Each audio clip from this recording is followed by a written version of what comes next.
Джони Дип ќе се врати во франшизата Pirates of the Caribbean. Прв трейлер за One Piece сезона 2 на Netflix и филмот War of the Worlds се најде на листата топ 100 најлоши филмови некогаш направени. Добре дојавте на Гиковски неделник со Марио. На Дебели Гикови овозможено златен даб.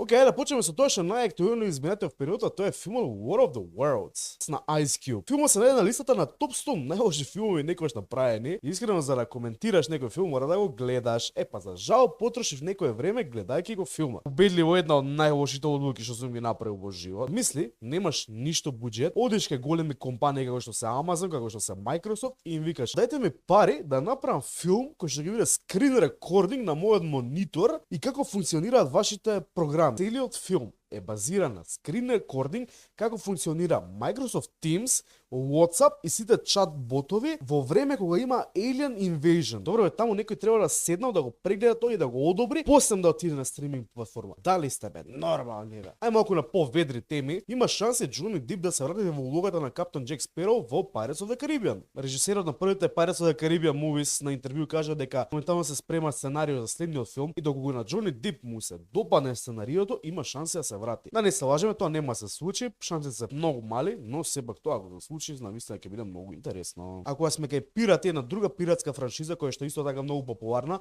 па дури многу повише од Pirates of the Caribbean, One Piece го доби првиот трейлер за сезона 2 од играната серија на Netflix. Првата сезона на One Piece на Netflix поина мега добро, и го кажу огромен критичар и огромен фанатик на One Piece, буквално дел од животот ми е, но сепак Netflix тоа што го направи со сезона 1 беше предобро. Се појавуваат нови карактери кои што првпат ги гледаме како би личеле во серијата. Сега на интернет се појави многу големи критичари кои што коментира изгледот на актерката на Виви, или како што прво ќе биде представена како Мис Wednesday. Коментарите главно беа зошто била девојката со потемен тен. Дечки, дај ова бавете и истражите всушност зошто сите ликови изгледаат баш така. Кога сме кај Wednesday и кај Netflix, излезе втората сезона од серијата Wednesday, односно излезе првиот дел од втората сезона. Гледав, интересен беше, далеку полошо првата сезона, но сепак мислам дека вториот дел од сезона 2 бија продал серијата уште повише, иако кога излезе сезона 2 беше на топ листите на Netflix. Добиваме нов Рамбо филм со нов Рамбо глумец, ако го интересира некој Рамбо од 2025-та.